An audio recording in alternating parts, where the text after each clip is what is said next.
যে সেই সময় আসতেই চলেছে, যে সময়ের অপেক্ষায় তুমি এত কিছু সহ্য করেছো। রাগের বশে সবকিছু নষ্ট করে দিও না।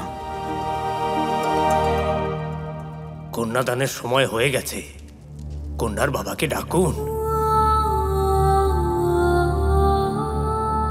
ঠিক বলেছেন আপনি আর্য, আমি এই মুহূর্তকে নষ্ট করতে পারবো না। কত বছর পরে বাবার সাথে দেখা হবে, ওনার সাথে দেখা করবো, ওনাকে হাসি মুখে স্বাগত জানাবো।